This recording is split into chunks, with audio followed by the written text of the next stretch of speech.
ॐ अज्ञानतिमिरान्धस्य ज्ञानाञ्जनशलाकया चक्षुरुन्मीलितं येन तस्मै श्रीगुरवे नमः। श्रीचैतन्यमनोभीष्टं स्थापितं येन भूतले स्वयं रूपा कदा मह्यं ददाति स्वपदान्तिकम्।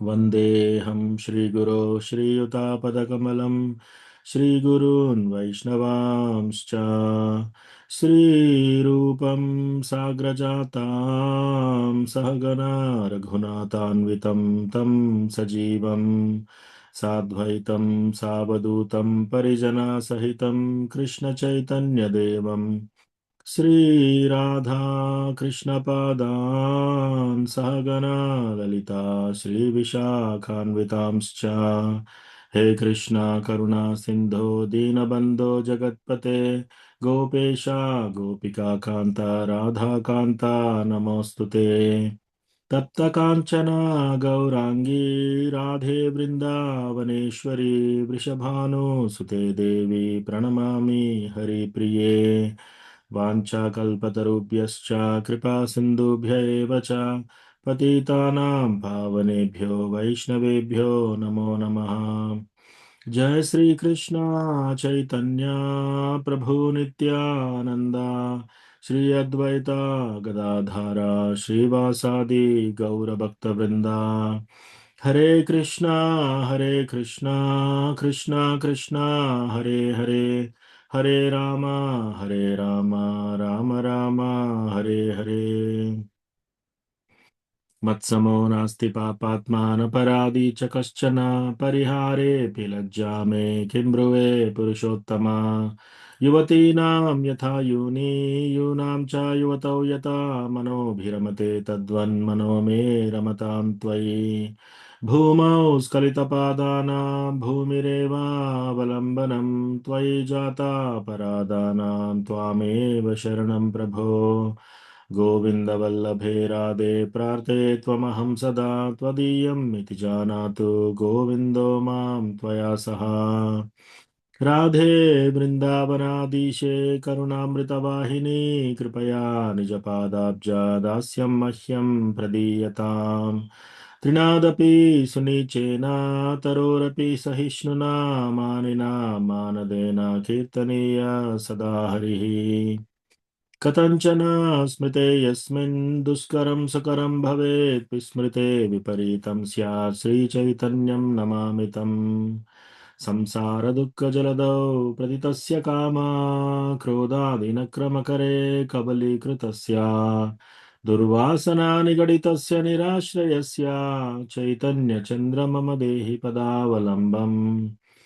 चैतन्यचन्द्र मम देहि पदावलम्बम्। हरे कृष्ण। हरे कृष्ण प्रभु दंडवत प्रणाम। దండవత్ ప్రణామ్ అశోక్ ప్రభు. हरे कृष्ण। ఓకే, సో ఈరోజు క్లాస్ ప్రారంభించే ముందు ఎవరికన్నా ఏమైనా ప్రశ్నలు టాపిక్స్ ఉన్నాయా?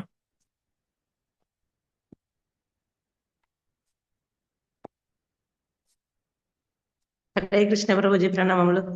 దండవత్ ప్రణామ్ సుధామాతాజీ. హరే కృష్ణ. అనుకోకుండా మాకు భాగ్యం లభించింది రోజు. స్కూల్కి వచ్చావు ఆల్రెడీ, చూద్దామని చూసరికి స్టార్ట్ అయిందని వచ్చిన రోజు. హరే కృష్ణ. అందుకే అడిగాం ప్రభుజీ మాకు, ఎందుకంటే మాకు ఈ టైం వీలు కావట్లేదు, అందుకే అడిగాం ప్రభుజీ 2-3 సార్లు. Right right. రికార్డింగ్ వింటాం ప్రభుజీ. నేను ఇంకా పంపించలేదు మాతాజీ, నేను పంపిస్తాను తర్వాత.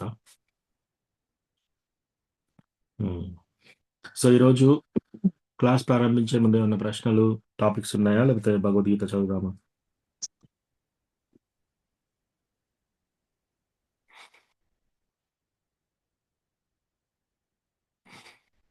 ఓకే, రోజైతే భగవద్గీత చదువుదాం.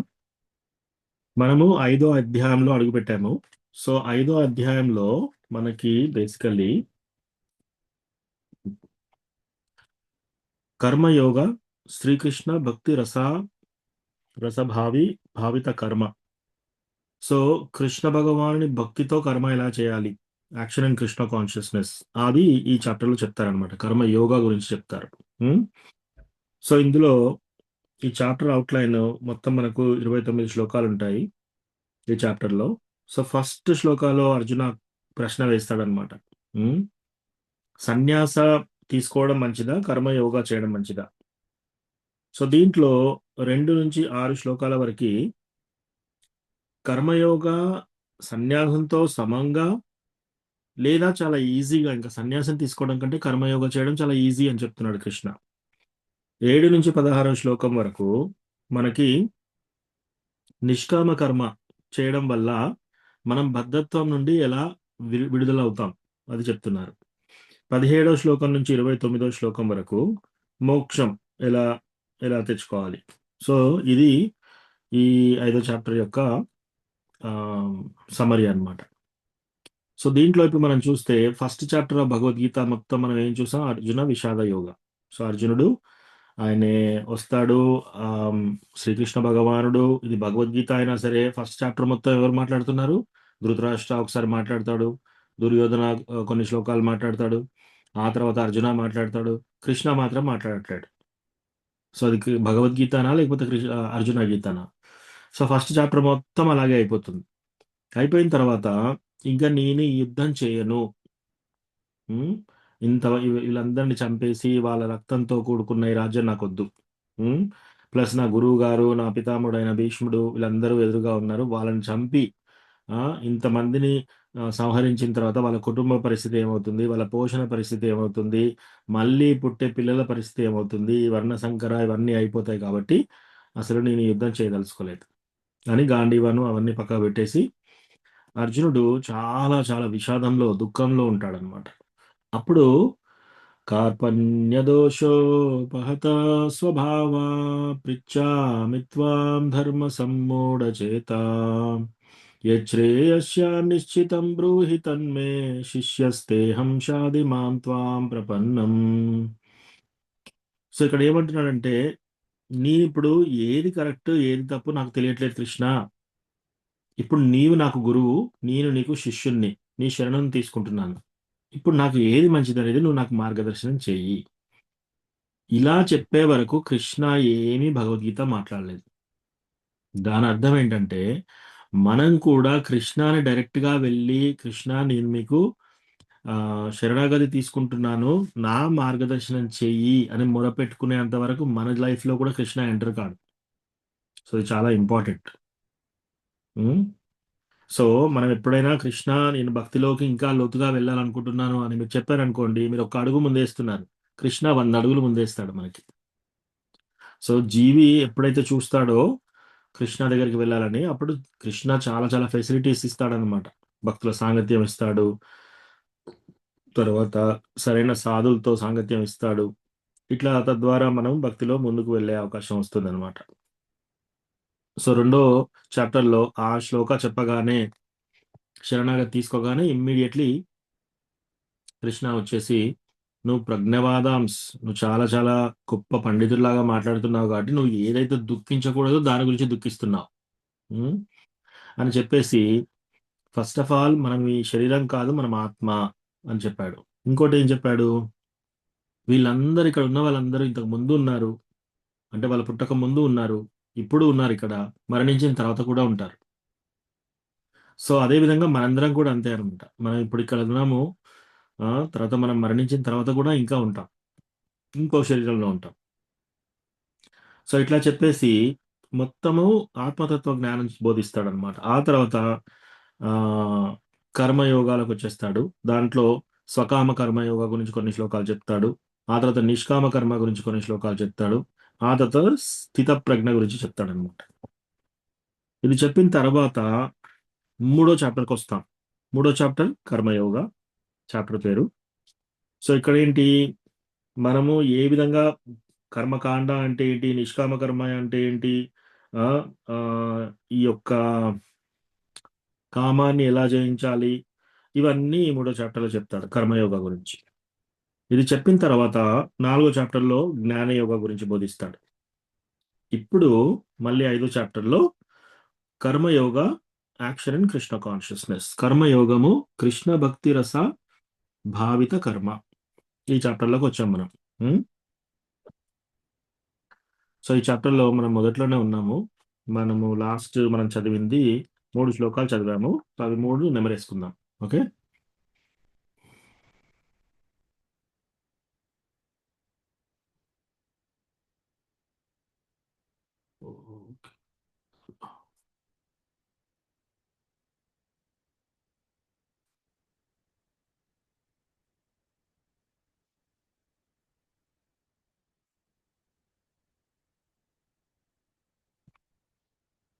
హరే కృష్ణ ప్రభుజీ. ఎస్ మాతాజీ. ప్రభుజీ, కొందరికి ఎందుకు తెలుసుకోవాలనిపిస్తుంటది, కొందరు ఎందుకు తెలుసుకోకుండా దూరంగా ఉంటారు ప్రభుజీ? మరి ఏ విషయం మాతాజీ? భగవంతుని గురించి, కృష్ణుని గురించి కొందరికి తెలుసుకోవాలి అని అనిపిస్తుంటది, కొందరికి వాళ్ళ దగ్గర ఉన్నా తెలుసుకోలేకపోతుంటారు కదా ప్రభుజీ. వాళ్ళకి అంటే ఎందుకు దూరంగా ఉంటారు అని అట్లా. I see. Okay. Hare Krishna Ravi Prabhu, GK Kiran Prabhu, దండవత్ ప్రణామ్, ఆల్ శుక్ల ప్రభు. హరే కృష్ణ ప్రభు, దండాలు ప్రణామ్, ఆల్ గోస్ ప్రభు. హరే కృష్ణ ప్రభుజీ, దండాలు ప్రభుజీ. దండవత్ ప్రణామ్, ఆల్ శుక్ల ప్రభు. ప్రభుజీ, ఒక ముచ్చట చెప్పాలా ప్రభుజీ? మీకోసం నేను ప్రార్థించాను ప్రభుజీ. మీ ప్రవచనాలు ఎల్లకాలం వినాలని దేవుని ముందు నేను ప్రార్థించాను ప్రభుజీ. బృందావన యాత్ర పోయొచ్చు Prabhuji. Hare Krishna. Thank you Ravi Prabhu, thank you, దండవత్ ప్రణామ్. డివోటీస్ ఓన్లీ ప్రార్థననే ప్రభు, అది తప్ప ఇంకా ఏమి ఉండదు మాకు. Thank you. సో మాతాజీ, మీకు కొన్ని రెఫరెన్సెస్ చూపిస్తాను.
సో మనకి 7వ చాప్టర్లో 15వ శ్లోక, ఇదొకటి.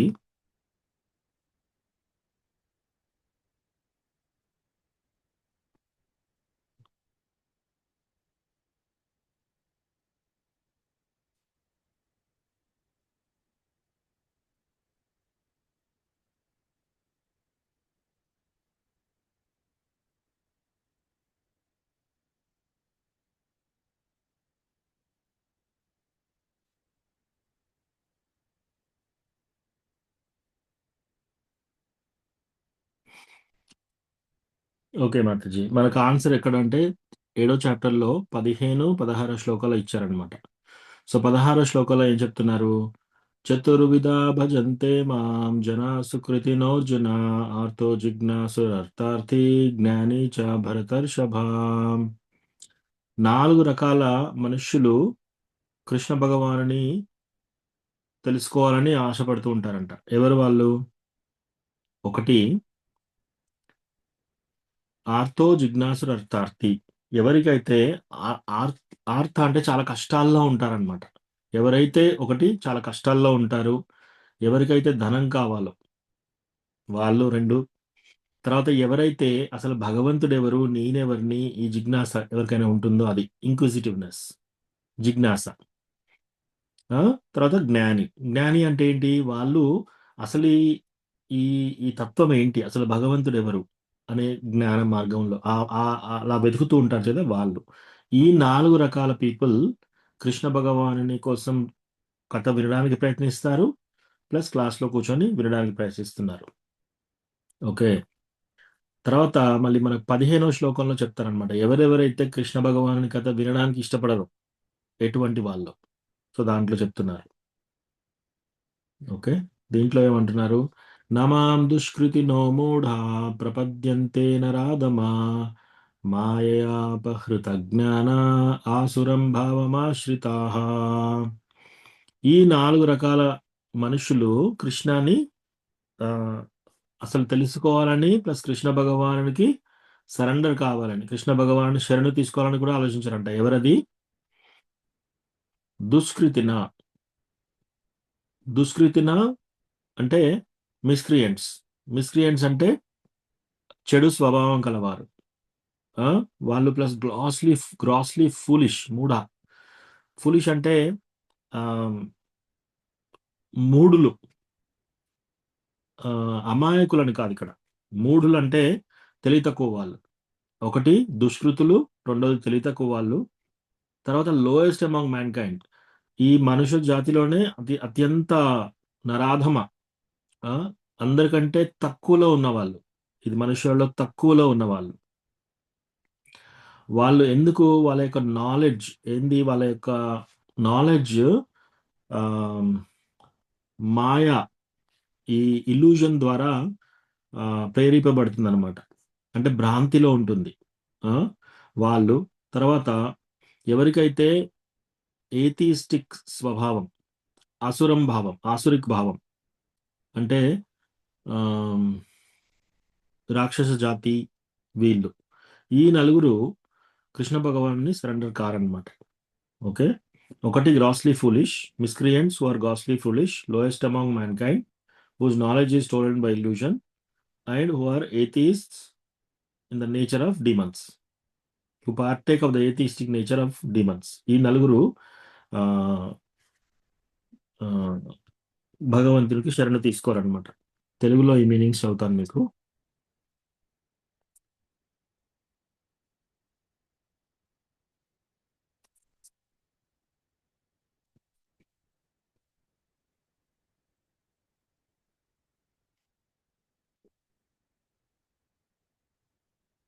ఉమ్. దుష్టులైన మూఢులు, ఒకటి నరాధములు అంటే మానవ జాతిలో అతి తక్కువగా ఉన్నవాళ్ళు, మాయ చే జ్ఞానము హరింపబడిన వారు, భ్రాంతి, ఉమ్, దాన ప్రవృత్తి కలిగిన వారు అంటే రాక్షస స్వభావం ఉన్నవాళ్ళు, నాస్తికత్వము భావమును కలిగి ఉండేవారు. ఈ నలుగురు కృష్ణకి సరెండర్ గారు, కృష్ణని తెలుసుకోవాలని కూడా ప్రయత్నించారు. ఓకేనా మాతాజీ, క్లియర్ అయిందా అది క్వశ్చన్?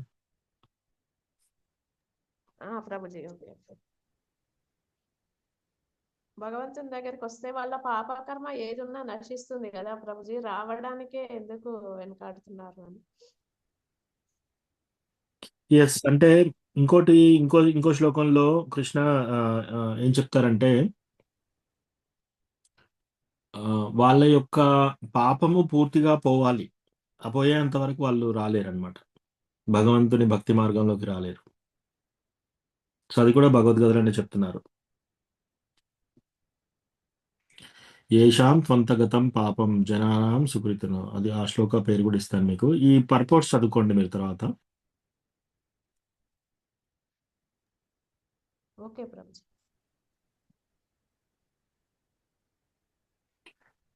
ఏషాం త్వంతగతం పాపం 6వ చాప్టర్ 45వ శ్లోకం, 6:45. అది కూడా తెలుగులో చదువుతాను మీకు.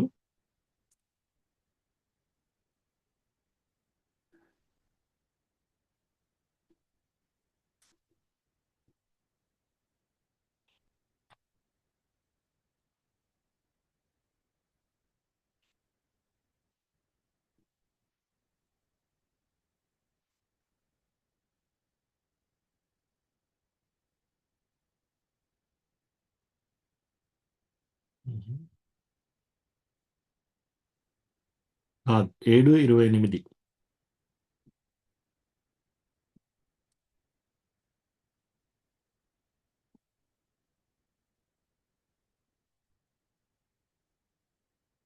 ఏడు 28 ఏం చెప్తుందంటే,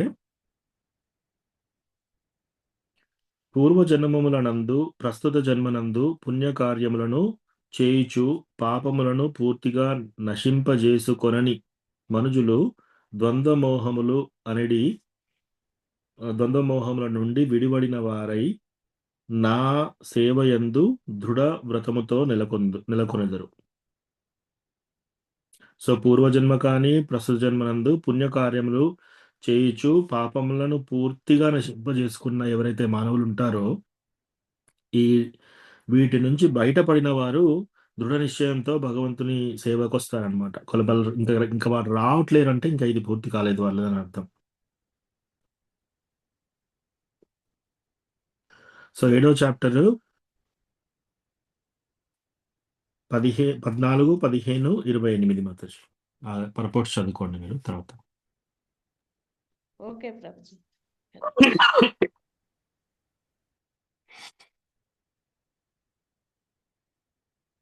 ఓకే.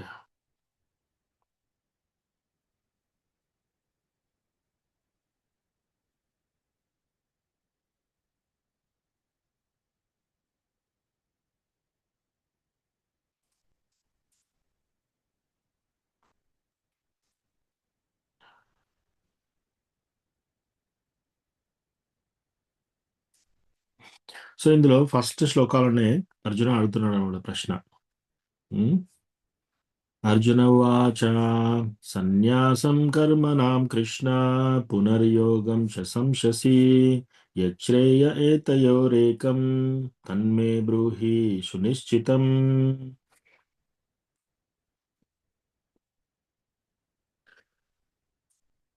సో ఇక్కడ అర్జునుడు ఇట్లు పలికెను, ఓ కృష్ణ, తొలుత నన్ను కర్మ త్యాగము చేయమని చెప్పి తిరిగి భక్తియుత కర్మను ఉపదేశించుచున్నావు. ఈ రెండింటిలో ఏది ఎక్కువ శ్రేయోదాయకమో దయతో నాకు నిశ్చయముగా తెలియజేయము. సో ఇంతకుముందు చాప్టర్స్ లో కృష్ణ ఒకసారి ఏం చెప్పారు, కర్మ త్యాగాన్ని చేయమని చెప్పారు. తొలుత కర్మత్యాగాన్ని చేయమని చెప్పి తిరిగి భక్తియుత కర్మను ఉపదేశిస్తున్నావు. కర్మాన్ని త్యాగం చేయమన్నావు, ఇప్పుడు భక్తియుత సేవ అంటే కర్మత్యాగం చేయడం అంటే ఏంటి, సన్యాసం తీసుకోవడం. ఈ రెండిట్లలో ఏది బెటర్? సో దానికి 2వ శ్లోకాలో శ్రీ భగవానువాచ సన్యాస కర్మయోగశ్చ నిశ్రేయసాకరావుభౌ తయోస్తు కర్మ సన్యాసాత్ కర్మయోగో విశిష్యతే. శ్రీకృష్ణ భగవానుడు సమాధానము ఒసగెను, కర్మ పరిత్యాగము మరియు భక్తితో కూడిన కర్మము రెండును ముక్తికి శ్రేయోదాయకములే. కానీ ఆ రెండింటిలో కర్మ పరిత్యాగము కన్నను భక్తియుత కర్మము ఉత్తమమైనది. సో కృష్ణ ఆన్సర్ ఏం చెప్తున్నాడు, మీరు సన్యాసం తీసుకున్నా సరే లేదా భక్తియుత సేవతో కూడుకున్న కర్మ చేసినా సరే రెండిట్లలో కూడా మీకు ముక్తికి శ్రేయోదకమే. ఈ రెండిట్లలో కర్మ పరిత్యాగం కంటే కూడా, సన్యాసం తీసుకోవడం కంటే కూడా భక్తియుత కర్మ ఉత్తమమైనది అని చెప్తున్నాడు కృష్ణ.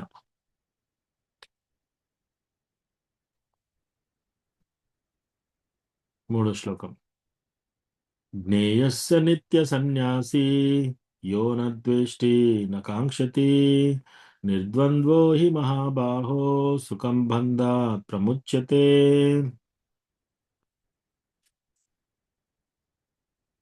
కర్మ ఫలములను ద్వేషించుట కాని కోరుట కాని చేయనివాడు నిత్య సన్యాసిగా తెలియబడును. ఓ మహాబాహుడవైన అర్జున, ద్వంద్వముల నుండి విడివడి యుండి అట్టివాడు లౌకిక బంధములను సులభముగా దాటి సంపూర్ణముగా ముక్తుడు కాగలడు. సో ఇక్కడ ఏం చేయాలి, ఫస్ట్ ఏం చెప్తున్నాడు, కర్మ ఫలాలను ద్వేషించుట కానీ కోరుట కానీ చేయనివాడు.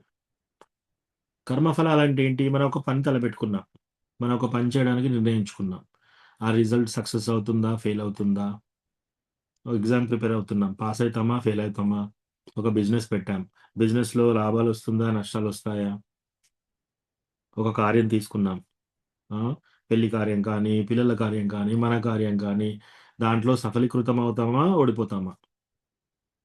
సో ఇట్లా కర్మ ఫలాలను ద్వేషించుట కానీ కోరుట కానీ చేయనివాడు అంటే మనం కర్మ ఫలాలు రిజల్ట్ ఇలా ఉండాలి అని ఎక్కువ కోరుకోకూడదు, అట్లాగే రిజల్ట్ ఎందుకు ఇలా వచ్చింది అని ద్వేషించకూడదు. ఈ రెండిట్లలో కూడా సమానంగా ఉండాలన్నమాట. కర్మఫలాలను ద్వేషించుట కానీ కోరుట కానీ చేయని వాడు నిత్య సన్యాసిగా తెలియబడును. ఎవరైతే అట్లా చేయరో వాళ్ళు నిత్య సన్యాసి. ఇంకా ఓ అర్జున, ద్వంద్వముల నుండి విడివడి యుండు అట్టివాడు లౌకిక బంధములను సులభముగా దాటి సంపూర్ణముగా ముక్తుడు కాగలడు. ద్వంద్వాల నుంచి బయటపడడం అంటే ఏంటి? ద్వంద్వం అంటే ఏంటి? లాభము నష్టము, తర్వాత వేడి చలి, ఉత్తమ అధమ, తర్వాత ఆ, ఆరోగ్యము రోగము, ఇవన్నీ ద్వంద్వాలు అంటే ఆపోజిట్స్. ఓకే, సో మనము ఈ ద్వంద్వాల నుంచి బయటికి రావాలి. ఓకే, మనకు కష్ట సుఖాలు అనేది కామన్, లాభ నష్టాలు అనేది కామన్, ఇవి వస్తూ ఉంటాయి పోతూ ఉంటాయి. సో మనం ఈ ద్వంద్వాల నుంచి బయటికి రావాలి. అట్లా ఎవరైతే వస్తే వాళ్ళు ముక్తుడు కావడానికి చాలా ఈజీ అన్నమాట.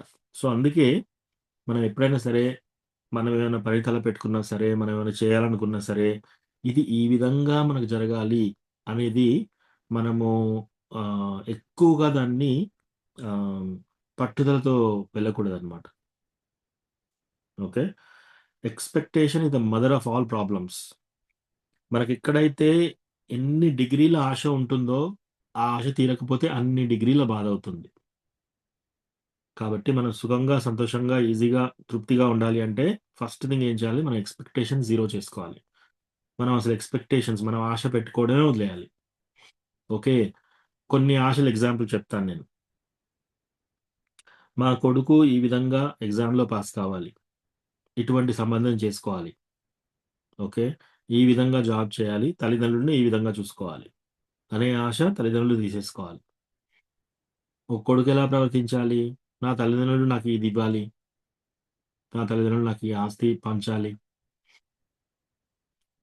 లేకపోతే అన్నదమ్ములలో అన్న ఈ విధంగా బిహేవ్ చేయాలి, తమ్ముడు ఈ విధంగా ప్రవర్తించాలి. ఇవన్నీ కూడా ఆశలు. ఇవన్నీ ఆశలు మనం ఎన్ని డిగ్రీల ఆశలు పెట్టుకుంటామో అన్ని డిగ్రీల బాధ అవుతుంది మనకి. భార్యాభర్తలు, సో భార్యాభర్తల్లో కూడా భర్త ఈ విధంగా ప్రవర్తించాలి, భార్య ఈ విధంగా చూసుకోవాలి, అది కూడా ఒక ఆశ. సో మనం ఎలా తయారు కావాలి అంటే, లైఫ్లో ఏది మనకు వచ్చేస్తే దాన్ని తీసుకోవాలి, సంతోషంగా ఉండాలి. యదృచ్ఛా లాభ సంతుష్టో. అట్లా కాకుండా ఈ పని ఈ విధంగా జరగాలి అని మనం ఎప్పుడైతే అనుకుంటామో అన్ని డిగ్రీల బాధకు మనం గురి అవుతున్నాం అనమాట. సో అది secret to success.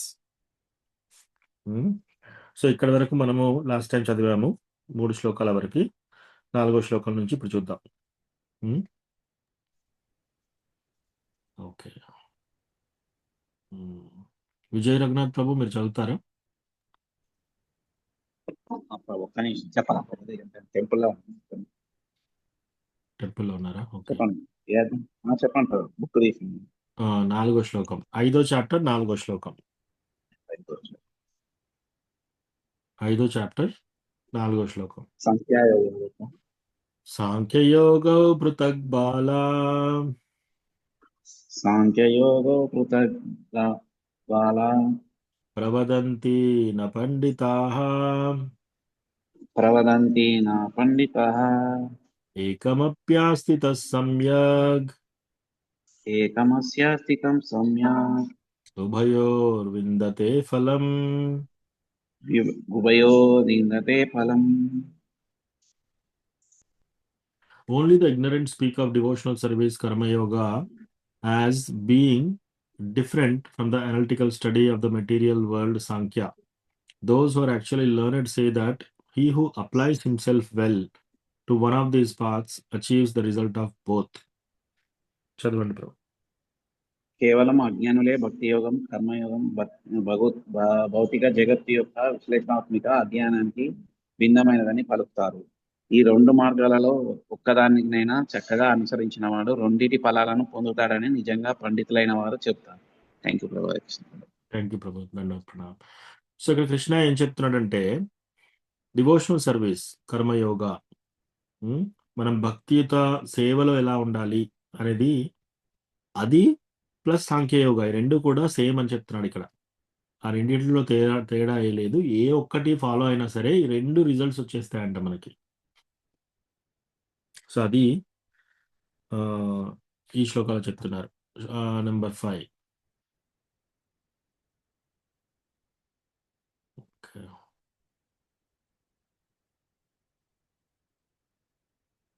Okay. Gopal Reddy Prabhu, Vanajakshi Mataji మీరు చదువుతారా? హరే కృష్ణ. ఎస్. ఓకే. 5:5 5వ చాప్టర్ 5వ శ్లోకం. యత్సాంఖ్యై ప్రాప్యతే స్థానం యస్యాంకై ప్రాప్యతే స్థానం తద్యోగేరపి గమ్యతే తద్యోగైరపి గమ్యతే ఏకం సాంఖ్యం చ యోగం చ ఏకం సాంఖ్యం చ యోగం చ యః పశ్యతి స పశ్యతి. యః పశ్యతి స పశ్యతి. One who knows that the position reached by means of analytical study can also be attained by devotional service, and who therefore sees analytical study and devotional service to be on the same level, sees things as they are. ఇది తెలుగులో మాతాజీ చదవండి. సాంఖ్యము ద్వారా పొందబడు స్థానమును భక్తి యోగము ద్వారాను పొందవచ్చునని ఎరిగి తత్కారణముగా భక్తి యోగము మరియు సాంఖ్యములను ఏకస్థాయిలో నున్న వానిని గాంచువాడు యథార్థ దృష్టి కలిగి వాడగును. Thank you. అడిగిన వాడగు. Thank you Prabhu. Thank you. So ఇక్కడ ఏం చెప్తున్నారంటే అటు సాంఖ్యయోగ చేసినా సరే, ఇటు భక్తి యోగ చేసినా సరే, ఈ రెండిట్లలో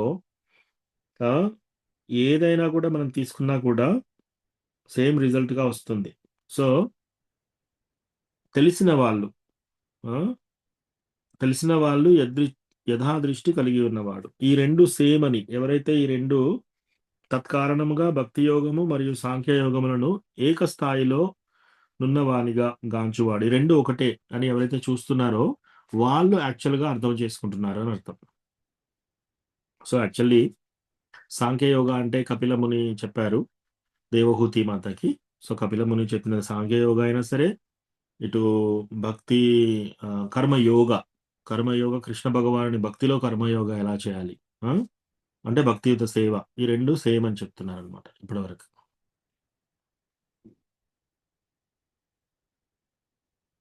ఓకే. వసంతి మాతాజీ, కృష్ణమూర్తి ప్రభు మీరు చదువుతారా?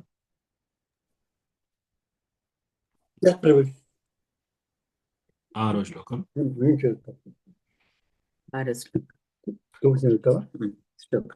సన్యాసస్తు మహాబాహో దుఃఖమాప్తుం అయోగతః యోగయుక్తో మునిర్బ్రహ్మ నచిరేణాధిగచ్చతి. Translation: merely renouncing all activities, yet not engaging in the devotional service of the Lord cannot make one happy. But thoughtful person engaged in devotional service can achieve the supreme without delay. ఇది చాలా important శ్లోక. ఇక్కడ ఏమంటున్నాడు? భక్తియుత సేవ యందు నియుక్తుడు కాకుండా కేవలం కర్మలను త్యజించుట ద్వారా ఎవ్వరునూ సుఖము పొందలేరు. కానీ భక్తి యోగమునందు నియుక్తుడైన మానవశీలుడు పరబ్రహ్మమును శీఘ్రముగా పొందగలడు. చాలా మంది ఏమంటారు, ఇంకా నేను అన్ని వదిలేస్తాను, ఇప్పుడు నేను అన్ని పనులు వదిలేస్తాను, హిమాలయాస్కి వెళ్తాను, తపస్సు చేసుకుంటాను, ఇట్లా అవన్నీ చాలా మందిని చూస్తాము. ఆర్ ఒక్కొక్కసారి ఏం చేస్తారు, వాళ్ళ ఫ్యామిలీ మ్యాటర్స్ కూడా చూసుకోకుండా నేను వదిలేస్తున్నాను అన్ని అని చెప్పేసి బ్రేక్ తీసుకుంటారనమాట. అట్లా తీసుకొని ఈవెన్ భక్తియుత సేవ కూడా చేయట్లేరు, వాళ్ళు సంతోషంగా ఉండలేరంట. ఫస్ట్ ఆఫ్ ఆల్ భక్తియుత సేవ యందు నియుక్తుడు కాకుండా కేవలం కర్మలను త్యజించుట ద్వారా ఎవ్వరూ సుఖము పొందలేరు. కానీ భక్తి యోగమునందు నియుక్తుడై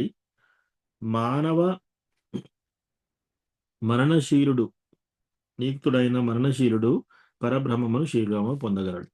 దీని అర్థం ఏంటంటే, మనం ఇంట్లో కూర్చొని నేను భక్తి చేస్తాను అనుకోవడం, తద్వారా ఎవరు సుఖాన్ని పొందలేరు. సో భక్తి చేస్తాను అంటే దాని అర్థం ఏంటి? భక్తి అంటే ఒక సెంటిమెంట్ కాదు, భక్తియుత సేవ. సో మనం భక్తి అంటే ఏంటంటే భక్తియుత సేవ. మనం టెంపుల్కి వెళ్ళాలి, 100% టెంపుల్కి వెళ్ళాలి, టెంపుల్లో డివోటీస్తో పాల్గొనాలి, టెంపుల్లో మనం సేవ చేయాలి. ఏదన్నా ఒక సేవ తీసుకొని మనం సేవ చేయాలి, రెస్పాన్సిబిలిటీ. ఇప్పుడు ఓకే, మీకు ఒక మంచి ఉదాహరణ చెప్తాను. అందరికీ పిల్లలు ఉన్నారు కదా ఇక్కడ ఈ మీటింగ్లో ఈరోజు. ఓకే, పిల్లలు పుట్టిన తర్వాత రాత్రంతా పిల్లవాడు ఏడుస్తున్నాడు. అప్పుడు తల్లి ఏం చేస్తుంది? పోనీలే ఏడవని అని వదిలేస్తుందా? డెఫినెట్‌గా వెళ్ళి అటెండ్ చేస్తారు. అది ఏమైంది? ఏంటి? అసలు బాడీలో ఏమన్నా కుట్టిందా? మొత్తం చూస్తారు. ఎక్కడన్నా నొప్పొస్తుందా? ఏంటి? ఆకలవుతుందా? అన్నం పెట్టడానికి ట్రై చేస్తారు. ఇవన్నీ ట్రై చేస్తారు. ఇవన్నీ కాకపోతే హాస్పిటల్‌కి తీసుకెళ్తారు. ఎంత రాత్రైనా సరే, అర్ధరాత్రి అయినా సరే మీరు హాస్పిటల్‌కి తీసుకొని మెలకువొండి మందులు అవన్నీ ఇప్పించిన తర్వాత వాళ్ళు పడుకున్నాక మనం పడుకుంటాం. ఇది ఎందుకు చేస్తున్నారు? ప్రేమ ఉంది గనక చేస్తున్నారు. ఓకే, నేనేమి పట్టించుకోను అని వదిలేశారనుకోండి, దాంట్లో ఏమీ ఉండదనమాట. సో, కొందరేం చేస్తారంటే నేను భక్తిలో ఉన్నాను, కానీ టెంపుల్‌కి వెళ్ళను. నేను భక్తిలో ఉన్నాను, కానీ భగవంతుని భక్తుడితో సాంగత్యం తీసుకోను. ఇట్లా చేయకూడదు. అట్లా చేస్తే దానివల్ల లాభం ఉండదు. దాంట్లో మనకు సంతోషం కూడా ఉండదు. 100% మనం టెంపుల్‌కి వెళ్ళాలి. ఆ యొక్క ఆహ్, మనం దృఢ నిశ్చయంగా ఉంటే ఈజీగా వెళ్ళవచ్చు, ఎటువంటి కండిషన్‌లో అయినా సరే. మీరు చూసారా, ఇప్పుడు పిల్లలకేమన్నా అయింది అంటే నైట్ ఎటువంటి కండిషన్‌లో అయినా సరే మీరు హాస్పిటల్‌కి వెళ్తారు. ఎన్ని ఆపదలున్నా సరే వెళ్తారు. హ్మ్. అట్లాంటిది మరి టెంపుల్ కూడా వెళ్ళాలి. టెంపుల్‌లో భగవంతుని భక్తుల యొక్క సాంగత్యంలో కూర్చోవాలి. భాగవతం వాళ్ళ సాంగత్యంలో వింటే అప్పుడు మనకు భక్తి అనేది వస్తుంది అన్నమాట. ఓకే, చాలామంది ఏమంటారు, నేను కూర్చొని మెడిటేషన్ చేస్తాను. ఆ! ఇవన్నీ ఏం చేసినా కూడా మీకు భక్తి అనేది ఏ విధంగా పెరగదన్నమాట. హ్మ్. సో, భక్తియుత సేవ అనేది చాలా ఇంపార్టెంట్.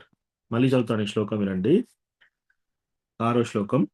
భక్తియుత సేవయందు నియుక్తుడు కాకుండా కేవలం కర్మలను త్యజించుట ద్వారా ఎవ్వరునూ సుఖం పొందలేరు. సో, నేను జస్ట్ పనులు వదిలేస్తాను, నేను పని చేయకుండా ఉంటాను అంటే వాళ్ళు సంతోషంగా ఉండలేరంట, భక్తియుత సేవ వదిలేస్తే. కానీ భక్తి యోగమునందు నియుక్తుడై మననశీలుడై పరబ్రహ్మమును శీలుడును పరబ్రహ్మమును శీఘ్రముగా పొందగలడు.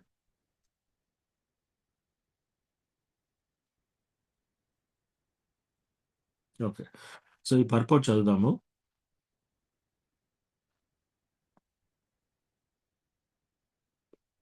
ఓకే, మేబీ ముగ్గురు చదవచ్చు ఈ పర్పort.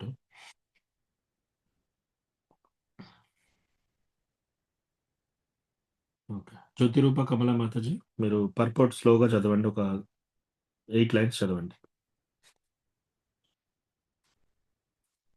Okay Prabhuji.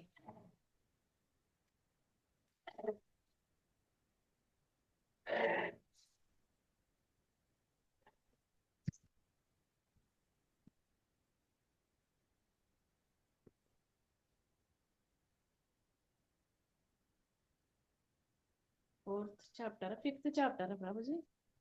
5th chapter Mataji, 5వ చాప్టర్ 6వ శ్లోకం భాష్యం. ఓకే. భగవంతుని భక్తియుత సేవలో నెలకొనకుండా కేవలం సమస్త కర్మలను సన్యసించడం మనిషిని సుఖవంతునిగా చేయలేదు. కానీ భక్తియుత సేవలో నెలకొనిన ముని శీఘ్రమే పరబ్రహ్మమును పొందుతాడు. భాష్యం. శ్రీల ప్రభుపాద. సన్యాసులు అంటే సన్యాసాశ్రమంలో ఉన్న వ్యక్తులు 2 తరగతులుగా ఉన్నారు. మాయావాద సన్యాసులు సాంఖ్యతత్వ అధ్యయనంలో నెలకొని ఉంటారు. కాగా వైష్ణవ సన్యాసులు వేదాంత సూత్రాలపై తగిన వ్యాఖ్యానాన్ని ఇచ్చే భగవతత్వ అధ్యయనంలో నెలకొంటారు. మాయావాద సన్యాసులు కూడా వేదాంత సూత్రాలనే అధ్యయనం చేసిన శంకరాచార్యులు రాసినట్టి శారీరక భాష్యం అనే స్వంత వ్యాఖ్యానాన్ని వాడుకుంటారు. భాగవత సాంప్రదాయంలోని శిష్యులు పాంచరాత్రిక నియమాలను బట్టి భగవత్ సేవలో నెలకొంటారు. అందుకే వైష్ణవ సన్యాసులు భగవంతుని దివ్య సేవలో నానా రకాల కార్యాలను కలిగి ఉంటారు. వైష్ణవ సన్యాసులకు భౌతిక కలాపాలతో ఎటువంటి సంబంధము ఉండదు. అయినా వారు భగవత్ సేవలో నానా రకాల కార్యాలను చేస్తారు. కానీ సాంఖ్య వేదాంత అధ్యయనములో కల్పనలో నెలకొనే మాయావాద సన్యాసులు భగవంతుని దివ్య సేవను ఆస్వాదించలేరు. తమ అధ్యయనము మరీ విసుగు పుట్టించే కారణంగా వారు ఒక్కొక్కప్పుడు బ్రహ్మమును గురించిన కల్పనలో అలసిపోయి తగిన అవగాహన లేకుండానే భాగవతాన్ని ఆశ్రయిస్తారు. తత్ఫలితంగా వారి శ్రీమద్ భాగవత అధ్యయనము కష్టతరమవుతుంది. శుష్క కల్పనలు, కృత్రిమ విధానాలతో నిరాకార వ్యాఖ్యానాలు మాయావాద సన్యాసులకు పూర్తిగా వ్యర్థమే అవుతాయి. భక్తియుత సేవలో నెలకొనే వైష్ణవ సన్యాసులు తమ దివ్య కలాపాల నిర్వహణలో సుఖంగా ఉంటారు. భగవద్ రాజ్యములో చరమ ప్రవేశానికి వారికి గ్యారెంటీ ఉంటుంది. మాయావాద సన్యాసులు ఒక్కొక్కప్పుడు ఆత్మానుభూతి పదము నుండి పతనం చెంది భౌతిక కలాపాలే తప్ప ఇంకొకటి కానట్టి ధార్మిక కలాపాలలో, పరహిత కార్యాలలో తిరిగి నెలకొంటారు. కనుక సారాంశం ఏమిటంటే, కృష్ణ భక్తి భావన కలాపాలలో నెలకొన్నట్టి వారు ఏది బ్రహ్మము, ఏది బ్రహ్మము కాదనే వ్యర్థ కల్పనలో నెలకొనే సన్యాసుల కంటే మంచి స్థితిలో ఉన్నట్టి వారు. అయినా ఈ సన్యాసులు కూడా పలు జన్మల తర్వాత కృష్ణ భక్తి భావనకు వస్తారు. Hare Krishna Prabhuji. Thank you Prabhuji. Thank you Mataji. So ఇక్కడ బేసికల్లీ శిల ప్రభుపాద ఏం చెప్తున్నారంటే, సన్యాసులు కూడా 2 రకాలు, మాయావాద సన్యాసాలు, తర్వాత వైష్ణవ సన్యాసులు. ఈ మాయావాద సన్యాసులు ఏం చేస్తారు, శంకరాచార్య వారిచే శారీరక భాష్య ఇవన్నీ చదువుతూ ఊహాగానాలు చేస్తూ వాళ్ళు భక్తియుత సేవ అనేది ఉండదన్నమాట. సో వైష్ణవ సన్యాసులు ఏంటి, భగవంతుని భక్తియుత సేవ, ప్రాపంచిక లైఫ్లో ఎక్కువ ఇంట్రెస్ట్ చూపించకుండా భగవంతుని భక్తియుత సేవ చేస్తూ ఉంటారనమాట. సో అట్లా మనం భగవంతుని భక్తియుత సేవ చేస్తూ ఉంటే, ఇన్ఫ్యాక్ట్ మనకు యాక్చువల్లీ డివోషనల్ సర్వీస్, భగవంతుని భక్తియుత సేవల్లో అసలు రిటైర్మెంట్ అనేది లేదు. మీరు ఎక్కడైనా చూడండి, ఎంత ఓల్డ్ సన్యాసిస్ అయినా సరే, ఎంత ముసలి వాళ్ళైనా సరే, వాళ్ళ సేవ చేస్తూనే ఉంటారు.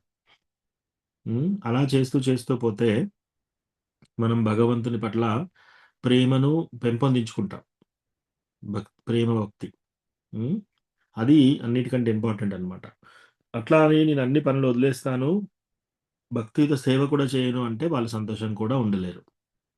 అది చెప్తున్నారు ఇక్కడ. Thank you Mataji. Okay, Madhugopal ప్రభు మీరు చదువుతారా? టెంపుల్ లో ఉన్నాను ప్రభు, నేను బుక్ లేదు నా దగ్గర. Okay okay.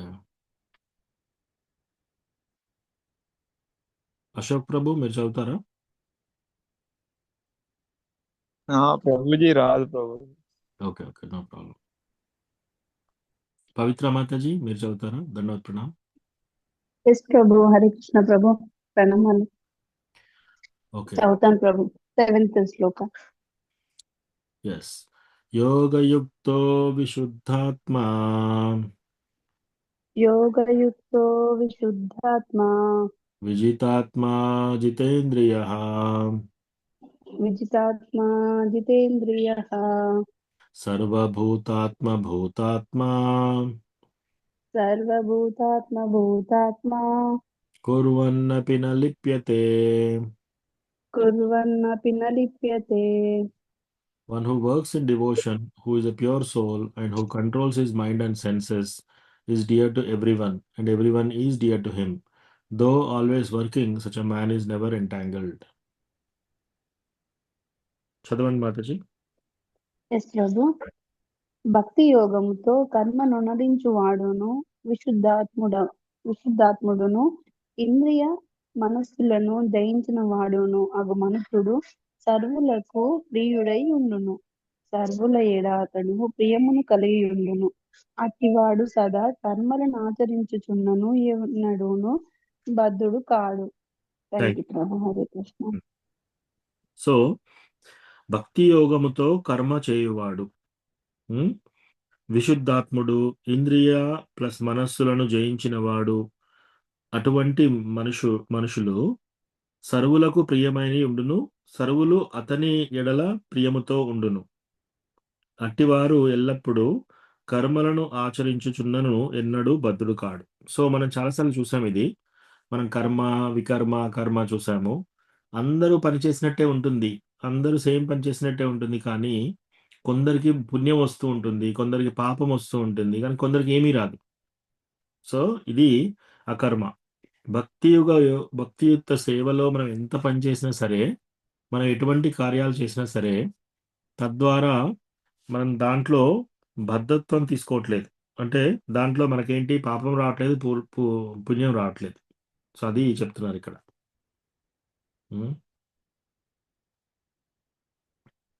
ఓకే, కిరణ్ ప్రభు కాల్లో లేడు.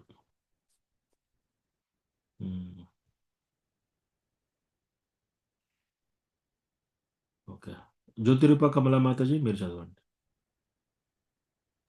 ప్రభుజీ. టెక్స్ట్ 8-9. నైవ కించిత్ కరోమీతి నైవ కించిత్ కరోమీతి యుక్తో మన్యేత తత్వవేత్ యుక్తో మన్యేత తత్వవిత్ పశ్యన్ శృణ్వన్ స్పృశన్ జిగ్రన్ పశ్యన్ శృణ్వన్ స్పృశన్ జిఘ్నన్ అశ్నన్ గచ్చన్ స్వపన్ శ్వసన్ అశ్నన్ గచ్చన్ స్వపన్ శసన్ ప్రలపన్ విసృజన్ గృహ్ణన్ ప్రలపన్ విసృజన్ గృహ్ణన్ ఉన్మిషన్ నిమిషన్నపి ఉన్నిషన్ నిమిషన్నపి ఇంద్రియాణీంద్రియార్థేషు ఇంద్రియాణీంద్రియార్థేషు వర్తంత ఇతి ధారయన్.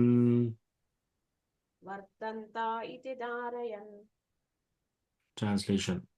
A person in the divine consciousness, although engaged in seeing, hearing, touching, smelling, eating, moving about, sleeping, and breathing, always knows within himself that he actually does nothing at all. Because while speaking, evacuating, receiving, or opening or closing his eyes, he always knows that only the material senses are engaged with their objects and that is aloof from them. చదవండి మాతాజీ. ప్రభు. దివ్య చైతన్యంలో ఉన్న వ్యక్తి చూడడం, వినడం, తాకడం, వాసన చూడడం, తినడం, నడవడం, నిద్రపోవడం, శ్వాసించడం వంటివి చేస్తున్నప్పటికీ నిజానికి తానేమి చేయట్లేదని తనలో తాను సర్వదా ఎరిగి ఉంటాడు. ఎందుకంటే మాట్లాడుతున్నప్పుడు, విసర్జిస్తున్నప్పుడు, తీసుకుంటున్నప్పుడు లేదా కళ్ళు తెరిచినప్పుడు, మూసుకున్నప్పుడు ఇంద్రియాలు తమకు సంబంధించిన విషయాలలో నెలకొని ఉన్నాయని, తాను వాటికి దూరంగా ఉన్నానని అతడు సర్వదా ఎరిగి ఉంటాడు. హరే కృష్ణ.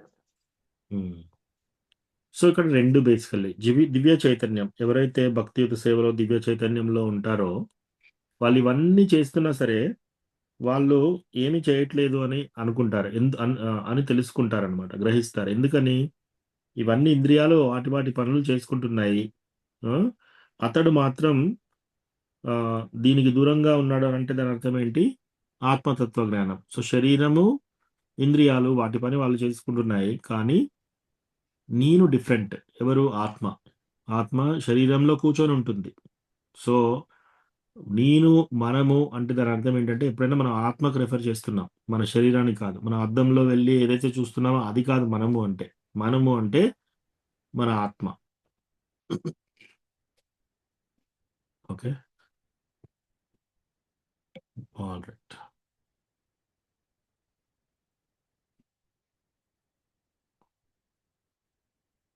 ఓకే, ఎవరికన్నా ఏమైనా ప్రశ్నలు ఉన్నాయా ఇక్కడ ఇప్పటి వరకు? ప్రభు హరే కృష్ణ. ఎస్ ప్రభు. ప్రభు ఇందాక మీరు అన్నారు అంటే మనం చేయాలని అంటే మనం ఇప్పుడు బిజినెస్ చేస్తున్నాం, దాంట్లో లాభం రావద్దని ఆశించొద్దంటే అలా ఉండాలంటే మనం ఏం చేయాలి ప్రభు? ఇప్పుడు మనం ఎగ్జామ్ రాస్తాం, పాస్ కావాలని అయితే అది ఒకటి ఉంటాయి కదా ప్రభు. ఎస్ మనం గోల్స్ పెట్టుకోవాలి. కాకపోతే అటాచ్మెంట్ ఎక్కువ పెట్టుకోకూడదు. 18వ శ్లోకాలో 18వ చాప్టర్ 14వ శ్లోకంలో అధిష్టానం తథా కర్త కరణం చ పృథగ్విధం వివిధాశ్చ పృథక్ చేష్ట దైవం చైవాత్ర పంచమం. ఈ శ్లోకంలో 5 ఉంటాయంట. మనం ఏ పని చేసినా 5 కావాలి. ఏంటది? ఫస్ట్ మన యొక్క శరీరం, మన శరీరంతో పని చేయాలి. రెండోది మన ఆత్మ, అంటే మనం. ఒకటి మన శరీరము, మన ఆత్మ, ఇంద్రియాలు. మనకున్న ఇంద్రియాలన్నీ ఉపయోగించి పనులు చేయాలి. తర్వాత ప్రణాళిక కష్టపడడం. ప్రణాళిక అంటే ప్లాన్ చేసుకోవాలి. ముందు ఇప్పుడు విత్తనాలు నాటాలన్నా కూడా ప్లాన్ చేసుకోవాలి. ఏ టైంలో విత్తనాలు నాటాలి, బిజినెస్ పెట్టాలన్నా కూడా ప్లాన్ చేసుకోవాలి, కష్టపడాలి, ఈ సరుకులు తెప్పియాలి, ఆ సరుకులు తెప్పియాలి, ఇవన్నీ ప్లానింగ్ ఉంటుంది, వర్క్ ఉంటుంది, ఇవన్నీ చేయాలి. అంటే మీరు ప్రణాళిక చేయాలి. ఐదోది ఏంటి? దైవాత్ర పంచమం.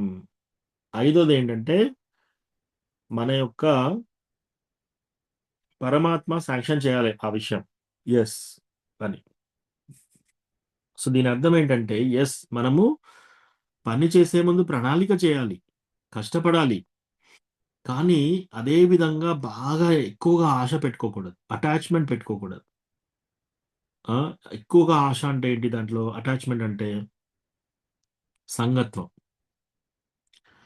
కొందరు ఎలా అయిపోతారంటే ఇంకా నేను ఇది కాకపోతే ఇంకా నేను ఇంకా బ్రతకలేను, ఇది కాకపోతే ఇంకా నాకు చాలా అవమానం జరుగుతుంది, ఇది కాకపోతే నేను సంఘంలో నిలవలేను, అట్లా అనమాట. అలా కాకూడదు. సో ఆశ, ప్రణాళిక ఈ రెండు వేరు. నువ్వు పని చేయాలి, సరైన ప్రణాళిక చేయాలి, సరైన అవన్నీ చేయాలి, టైంకి కష్టపడాలి, ఇవన్నీ చేయాలి. కానీ 5 రకాలు ఉన్నాయి. ఏంటి? మన శరీరము, మన ఆత్మ, మన ఇంద్రియాలు, మన ప్రణాళిక. ఈ 4 కాకుండా ఇంకోటి ఉంది, భగవంతుని యొక్క శాంక్షన్. అది అయితేనే అది సఫలీకృతం అవుతుంది, లేకపోతే కాదు. సో ఎస్, ఎగ్జామ్ చదివేటప్పుడు నువ్వు మంచిగా చదువుకో, మంచిగా ప్లాన్ చేసుకో, నువ్వు చదవడం బాగా ప్లాన్ చేసుకో. బిజినెస్ పెట్టినప్పుడు బిజినెస్ చక్కగా ప్లాన్ చేసుకోండి, ప్రణాళిక చేసుకోండి, తర్వాత కష్టపడండి, ఇవన్నీ ఓకే. కానీ లాభం నాకు కరెక్ట్గా నేను 5 లక్షలు పెట్టాను, ఇప్పుడు నాకు లాభం 70 లక్షలు రావాలి, ఖచ్చితంగా 70 లక్షలు రావాలి. అదే విధంగా మనం వెళ్ళకూడదు. ప్లస్ ఇంకోటి ఏంటంటే అటాచ్మెంట్. లాభం రావాలని మనం అనుకుంటాం, ఆ విధంగానే ప్రణాళిక చేస్తాం. కానీ ఒక్కోసారి లాభం వస్తుంది, ఒక్కోసారి నష్టం కూడా వస్తుంది, ఒకసారి లాభం రాదు, ఒకసారి లాభం తక్కువ వస్తుంది, ఒకసారి లాభం ఎక్కువ వస్తుంది. సో ఆ రిజల్ట్ మన చేతిలో లేదు. కాబట్టి ఆ రిజల్ట్ మీద మనం ఎక్కువగా వ్యామోహం పెట్టుకోకూడదు, ఎక్కువగా అటాచ్మెంట్, ఎక్కువగా సంగత్వం పెట్టుకోకూడదు. అది చెప్తున్నారు ఇక్కడ. సో మనం ఎంతైతే ఆ వ్యామోహం పెట్టుకుంటామో ఆ కోరిక తీరకపోతే అంత బాధ అవుతుంది మనకి. సో కాబట్టి మనం యూజువల్గా ఏంటంటే ఏ విషయం చేసినా సరే, మన పిల్లల మీదనైనా సరే, మన భార్యాభర్తల మీదైనా సరే, ఎవరి మీదనైనా సరే, మనము ఎక్కువగా గట్టిగా పెట్టుకోకూడదు. ఎస్, మనం చేసేది మనం సిన్సియర్గా చేయాలి. ఆ రిజల్ట్ వచ్చిందా పర్వాలేదు, భగవంతుడు రిజల్ట్ ఇచ్చాడు, తీసుకోవాలి. రిజల్ట్ రాలేదా, నెగిటివ్ రిజల్ట్ వచ్చిందా, సరే అది కూడా భగవంతుడే ఇచ్చాడు, మనం మూవ్ కావాలి. అంతేగాని దీంట్లో 2 తేడా ప్రభు. ఒకటి, మనం అసలు కష్టపడకుండా ఏమీ లేకుండా ఓన్లీ నేను నష్టపోవాలని పని చేయకూడదు. పని చేయండి గట్టిగా. రిజల్ట్ వచ్చిందా సంతోషంగా తీసుకోండి, రిజల్ట్ రాలేదా అదే సంతోషంగా దాన్ని కూడా లైట్గా తీసుకోవాలి. అది ఇక్కడ చెప్పేది అనమాట. ఇక్కడ ఒకటి తేడా ఏంటంటే ఆశ ఒకటి, సంగత్వం. ఆశా సంగత్వం ఒకటి, ప్రణాళిక కష్టపడడం ఒకటి. సో మనం ప్రణాళిక కష్టపడడం చేయాలి, ఆశా సంగత్వం ఎక్కువ పెట్టుకోకూడదు. అది చెప్తున్నారు ఇక్కడ.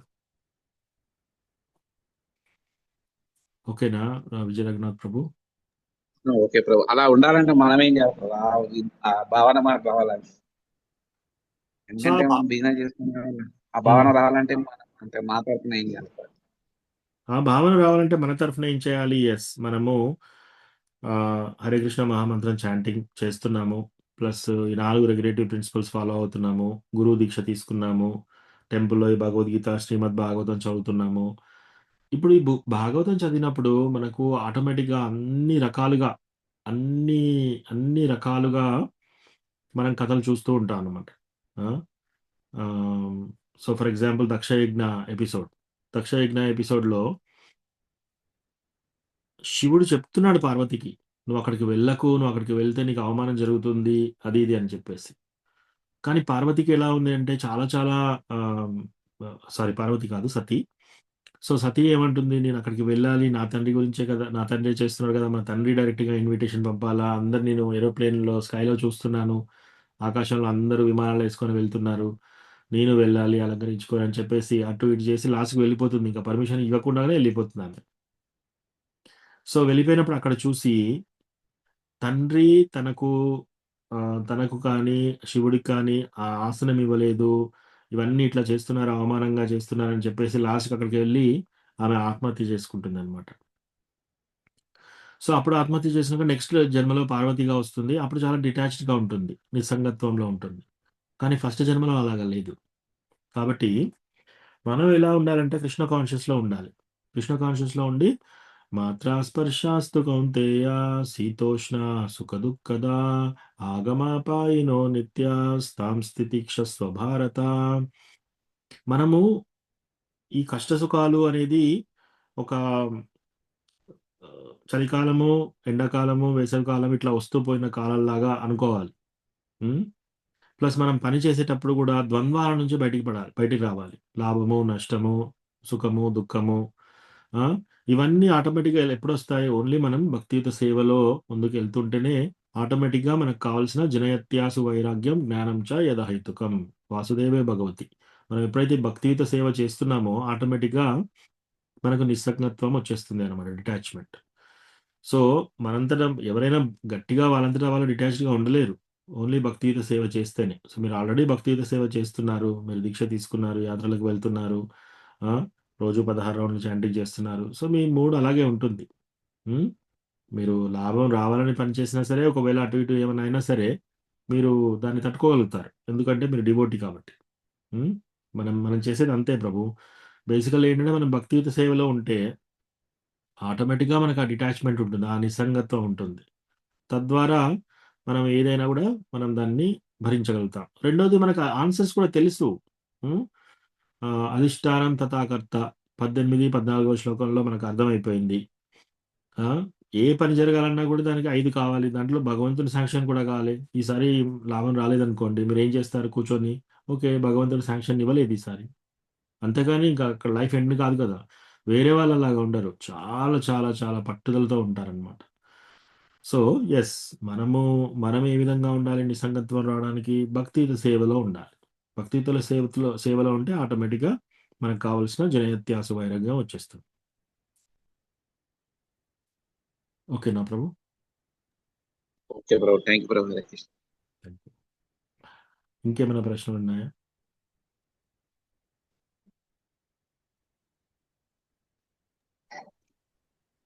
Yes Prabhu. Yes Pavitra Mataji. Hare Krishna.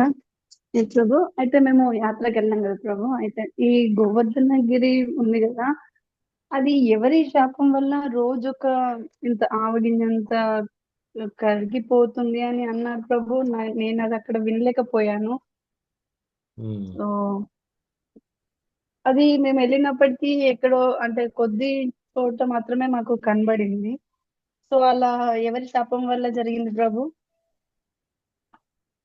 పులస్త్యముని. So రెండు కథలు ఉన్నాయి మాతాజీ. గోవర్ధనగిరి తగ్గడానికి 2 రీజన్స్ ఉన్నాయి. ఒకటి ఏమవుతుందంటే, కృష్ణ ఎప్పుడైతే ద్వారకాకు వెళ్ళాడో అప్పుడు గోపీస్ అందరూ కృష్ణను వెతుకుతున్నారనమాట. ఆ విరహంలో వెతుకుతూ ప్రదక్షిణ చేస్తూనే ఉన్నారు, ప్రతి ఒక్క గుహలోకి వెళ్తున్నారు ఆ గోవర్ధన్లో. అసలు గోవర్ధనగిరి ఎంత పెద్దగా ఉంది అంటే, ఆ కొండ ఎంత పెద్దగా ఉందంటే మేఘాలను దాటిపోయి కూడా ఉంది ఇంకా పైకి. ఎప్పుడైతే సూర్య భగవానుడు సూర్యరశ్మి ఆయన గుర్రాలతో చాలా ఫాస్ట్ గా వెళ్తున్నాడు, ఆ గుర్రాలు ఆ గోవర్ధన్ పర్వతం మీద నుంచి గడ్డి తినుకుంటూ వెళ్ళేటాయి అనమాట. అంత పైకి ఉండేది. సో అయితే ఒక ఫస్ట్ రీజన్ ఏం చెప్తారు అంటే, ఈ గోపీస్ కృష్ణ ఎప్పుడైతే వెళ్ళిపోతాడో ఆ చుట్టూ గోవర్ధన్ పరిక్రమ చేస్తున్నారు వాళ్ళు మొత్తము. అంతా వెళ్ళి వ్రజమండలి మొత్తం తిరుగుతున్నారు. తర్వాత గోవర్ధన్కి వచ్చేసి, గోవర్ధన్ నువ్వు కృష్ణని చూసావా, ఎక్కడున్నారు, కృష్ణ ఈ గుహలో ఈ పాస్టం చేశాడు, ఆ గుహలో ఆ పాస్టం చేశాడు, ఈ లీల చేశాడు, అట్లా అని ప్రతి ప్రతి గుహలో ఒకటికి వెళ్ళి చూస్తున్నారనమాట. చూసి వెతుకుతున్నారు కృష్ణ గురించి. అట్లా వెతుకుతూ ప్రదక్షిణ చేస్తూ తిరుగుతూ తిరుగుతూ ఆహారం లేకుండా, నిద్ర లేకుండా, వాళ్ళ బట్టలు కూడా చిరిగిపోతున్నాయి. ఇంకా అసలు వాళ్ళు చాలా దీనస్థితిలో ఉన్నారనమాట. అప్పుడు గోవర్ధన్ చూసి వాళ్ళకెళ్ళి చూసి చాలా బాధతో ఉన్నాడనమాట. అయ్యో గోపీస్, మీరు ఎంత బాధపడుతున్నారో కృష్ణ వెళ్ళాడని చెప్పేసి. అని వాళ్ళ బాధ తట్టుకోలేక ఆయనే దినదినం క్షీణించిపోతున్నాడనమాట. రోజుకింత తగ్గిపోతున్నాడు. సో, అదొక పాస్ టైమ్ ఉంది. అదొక లీల ఉంది. రెండో లీల ఏముంది అంటే ఆహ్, పులస్త్య ముని. సో, పులస్త్య మునేనా? యాహ్! సో, ఆయన ఏం చేస్తున్నాడంటే ఈ గోవర్ధనగిరిని తీసుకొని వెళ్తున్నాడనమాట. ఈ గోవర్ధనగిరి తీసుకొని వెళ్తుంటే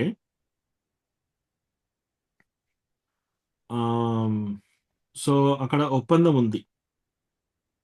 ఒక్క నిమిషం, నేను ఆ పేజ్ ఓపెన్ చేస్తున్నాను. అంటే ముని పేరు కూడా ఎగ్జాక్ట్‌గా చెప్తాను. యెస్.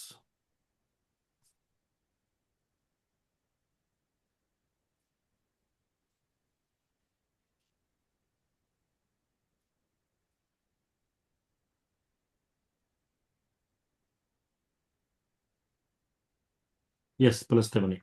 సో, ద్రోణాచల ఆహ్, వాళ్ళ యొక్క భార్య, వాళ్ళు ఆహ్, సాల్ సాల్మ ద్వీప, అది జంబూ ద్వీపకు ఉత్తర దిక్కులో ఉంటుందన్నమాట. భరతవర్షలో. అక్కడ పులస్త్య ముని కాశీలో ఉండేవాడు. సో, ఈ పులస్త్య ముని వెళ్తూ వెళ్తూ ఈ సాల్మల ద్వీప చూస్తాడనమాట. అక్కడ చూస్తే ఇక్కడ పెద్ద పర్వతం ఉంటుంది, గోవర్ధనగిరి. ఆయన ఏం చేస్తాడు, ఈ గోవర్ధనగిరిని నేను కాశీకి తీసుకెళ్తాను అనుకుంటాడనమాట. అప్పుడు గోవర్ధనగిరి ఎంత ఎత్తుందంట, 8 యోజనాస్ పొడవు, 5 యోజనాలు వెడల్పు, తర్వాత 8 యోజనాలు టాల్. అంటే ఒక యోజన అంటే 8 మైల్స్. 8 మైల్స్ అంటే 16 కిలోమీటర్లు. అంటే భూమి నుంచి 16 కిలోమీటర్ల ఎత్తులో ఉండేదనమాట గోవర్ధనగిరి. అంత పెద్దగా ఉండేది. సో, అప్పుడు ఈ గోవర్ధనగిరిని పట్టుకొని వెళ్తున్నాడు. ఇక్కడ కాశీ తీసుకెళ్దామని వెళ్తున్నాడు ఈ పులస్త్య ముని. అట్లా వెళ్తున్నప్పుడు గోవర్ధనగిరి కిందికి చూసి బ్రజమండల్ వస్తుంది. బ్రజమండల్ అంటే బృందావన్ ధామ్. సో, బృందావన్ ధామ్ రాగానే నేను ఇక్కడ ఉండాలి అని అనుకుంటుంది. అనుకోని సో, అప్పుడు గోవర్ధనగిరి చాలా వెయిట్ పెరుగుతూ ఉందన్నమాట. సో, పులస్త్య మునికి గోవర్ధన్‌కి ఒక ఒప్పందం చేసుకుంటారు ముందే. నేను నిన్ను తీసుకెళ్తాను. అంటే నేను కాశీకి తీసుకెళ్ళాలని ఉంది అంటే తండ్రి పర్మిషన్ ఇస్తాడు. సో, గోవర్ధన్ ఒక ఒక ఆకులాగా, ఒక ఈకలాగా తేలిగ్గా అయిపోతాడనమాట. కానీ ఒక ఒప్పందం ఏంటంటే, నన్ను ఎక్కడైతే నువ్వు ఫస్ట్ కింద పెడతావో నేను అక్కడి నుంచి మళ్ళీ కదలను అనే ఒప్పందం చేసుకుంటారు. సో, ఎప్పుడైతే బృందావన్ ధామ్ నుంచి ఇంకా వెళ్తున్నారనుకోండి, ఈ ఈ గోవర్ధనగిరికి బృందావనంలో నేను ఉండాలి అనే కోరిక వచ్చేస్తుందనమాట. అప్పుడు ఇక బరువు పెరుగుతూ ఉంటుంది. అప్పుడు పులస్త్య ముని ఏం చేస్తాడు, ఆల్రెడీ నిన్నటి నుంచి మొత్తం దాన్ని తీసుకొని వెళ్తున్నాడు పైనుంచి. సో, అది బాగా బరువు పెరిగే వరకి ఆయనకు కూడా కాలకృత్యాలు తీర్చుకోవాలనే సమయం వచ్చేస్తుంది. సో, అప్పుడు ఏం చేస్తాడు, అక్కడ పెట్టేసి వెళ్ళి కాలకృత్యాలు తీర్చుకొని మళ్ళీ వస్తాడనమాట. మళ్ళీ వచ్చేసి మళ్ళీ ఎత్తడానికి ట్రై చేస్తే ఇంకా గోవర్ధన్ మళ్ళీ అస్సలు కదలదనమాట. అప్పుడు ఈ పులస్త్య ముని శపిస్తాడనమాట. ఓహ్! నువ్వు ఇంకా కదలట్లేవు కదా అని చెప్పేసి, నువ్వు ప్రతిరోజు ఒక నువ్వు గింజంత తగ్గుతావు. ప్రతిరోజు, ప్రతి దినము నువ్వు గింజంత చిన్నగా అయిపోతావని. సో, అప్పటినుంచి ఆ శాపం వచ్చినప్పటి నుంచి రోజు నువ్వు గింజంత తగ్గి ఇప్పుడు ఇలా ఈ సైజ్ అయిపోయింది. ఓకే. ఓకే ప్రభు. థాంక్యూ. అయితే మేము అక్కడ వినలేకపోయాము. కొంచెం బ్యాక్ ఉండడం వల్ల. సో, ఓకే ప్రభు. థాంక్యూ. వెళ్ళొచ్చాం ప్రభు. చాలా బాగుంది బృందావనం. వండర్‌ఫుల్ మాతాజీ. ఉమ్, చాలా ప్రభు చాలా ప్లేసెస్ చూసాము. ఆల్మోస్ట్ ప్రభుజీ సార్ వీలైనంత వరకు అన్ని కవర్ చేస్తారు. అంటే అక్కడ సరిపోదు. ఉమ్, మేము వెళ్ళిన రోజులకైతే చాలా బాగా కవర్ చేస్తారు ప్రభు. ఉమ్, చాలా బాగుంది. అసలు రావాలనిపించలేదు ప్రభు. ఏడుపు వచ్చేసింది రావాలని. ఉమ్, ప్రతిరోజు మంగళారతి ఉమ్, మన టెంపుల్లో, ఇస్కాన్ టెంపుల్లో చాలా బాగుంది ప్రభు.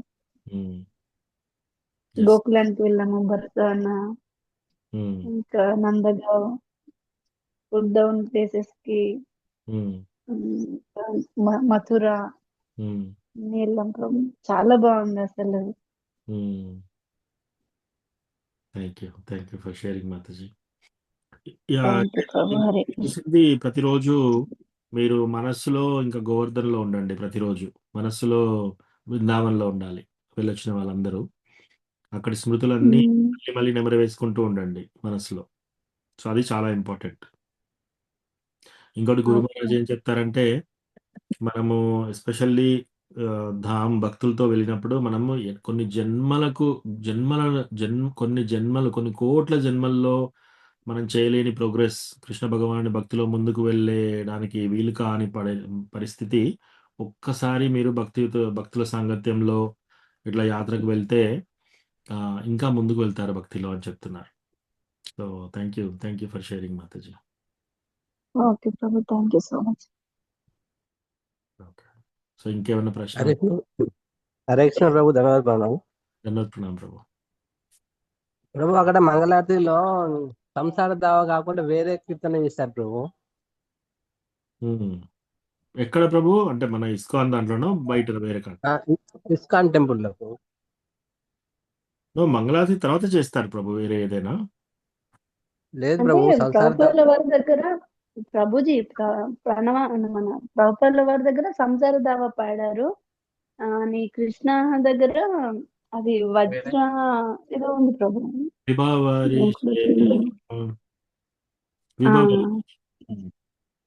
ఎస్ ప్రభు. అది అది అది రొటీన్ సీక్వెన్స్. మన ఇక్కడ ఏ టెంపుల్ అయినా అట్లాగే చేస్తారు. ముందు సంసార దావా 4:30కి, ఆ తర్వాత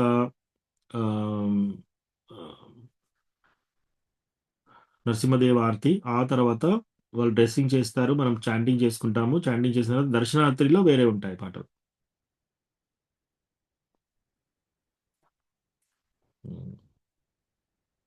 ఓకే. ఇంకేమైనా ప్రశ్న, కామెంట్స్ ఉన్నాయా? ఇంకేం లేకపోతే ఇక్కడ ఆపుదాము. Thank you so much. వాంఛాకల్పతరుభ్యశ్చ కృపా సింధుభ్యైవ చ పతితానాం పావనేభ్యో వైష్ణవేభ్యో నమో నమః. అనంతకోటి వైష్ణవ వృంద की जय. श्रील प्रभुपाद की जय. हरे कृष्ण. హరే కృష్ణ ప్రభు. Thank you. हरे कृष्ण प्रभु जी, दंडवत प्रणाम। हरे कृष्ण हरे कृष्ण प्रभु जी। हरे कृष्ण प्रभु जी। దండవత్ ప్రణామం.